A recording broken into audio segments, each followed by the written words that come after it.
Good morning, aspirants. Welcome to my channel, Knowledge with Rahul. In today's topics, we shall be discussing about certain important institutions and organizations which will be important for our competitive examination. In our first topic, we'll be talking about the IORA, or the Indian Ocean Rim Association as we know it. This is an international intergovernmental body consisting of all coastal countries that border the Indian Ocean. The IORA was originally formed as an initiative of India and the Republic of South Africa, and it is the only ministerial meet exclusively centered around the Indian Ocean. Altogether, there are a total of 22 members, with its secretariat located in Ibn Mauritius. As of 2019 to 2021, the chairmanship will be held by the United Arab Emirates and the vice chair will be held by Bangladesh.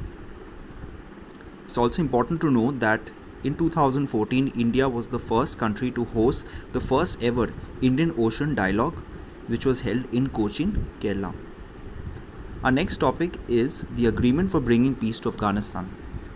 As the name suggests, this is a peace deal between the United States as well as the Taliban, which was signed in Doha, Qatar, and it outlines a series of commitments for the US and the Taliban relating to troop level counter-terrorism and intra-Afghan dialogue, and bringing about a permanent as well as a comprehensive ceasefire. It will also see the US ending its most deadliest and its bloodiest war since the invasion in Afghanistan. The deal that is signed with Taliban will see gradual troop withdrawal of the US as well as her allies, and in return, the Taliban has promised the United States that its soil, the soil of Afghanistan, will not be used by any other terrorist group as well as an individual against the US and her allies. So this is overall a win-win deal for both the situations. But there are still certain drawbacks as well as certain nitty-gritties that need to be addressed. The first thing is the interest of India. India has an interest of almost $3 billion in Afghanistan. India has done a number of development works and has helped in the economy development of Afghanistan. So by giving the Taliban the onus of governance, it is seen that the US is transferring the void left to a terrorist organization. Moreover, India also is not a traditional ally of the US. So the term the United States and our allies is still something that is not defined in the case of India. Moreover, India and Taliban, the relationship between these two have not been good. If we take the examples of the Indian Airlines that was hijacked, or the bomb blast that was held in Kabul in our Indian embassy in 2008, was all the handiwork of this organization. So there are certain issues that still need to be dealt with before that. Recently, there was a grouping that is the 6+1 group, where Afghanistan had invited India to be a part of this group. The group already includes the likes of China, Iran, Pakistan, Russia, and the United States, along with Afghanistan. Our next topic would be the FATF, which is the Financial Action Task Force. This too is an intergovernmental organization founded by the G7 members, presently including 38 members, that also has India. There are two observers to this grouping. One is Saudi Arabia and the other is Indonesia. The FATF, or the Financial Action Task Force, furnishes two lists. One is a grey list and the other one is a black list.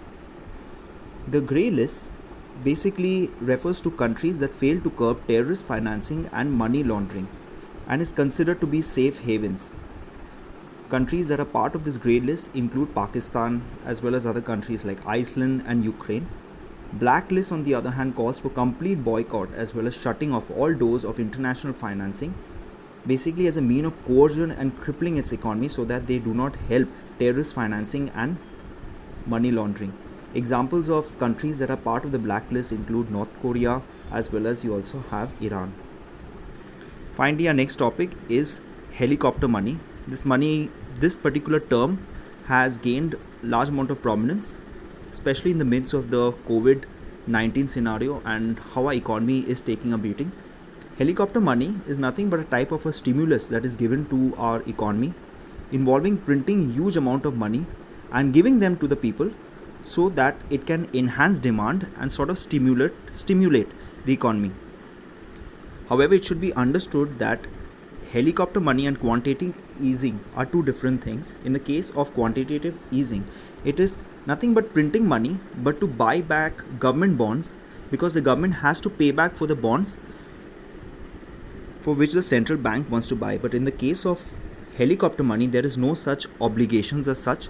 The amount is directly given to the hands of the people so that it can help in facilitating and stimulating the demand and thereby helping our economy grow. So that's it for this period. I hope everyone's studying well, studying hard.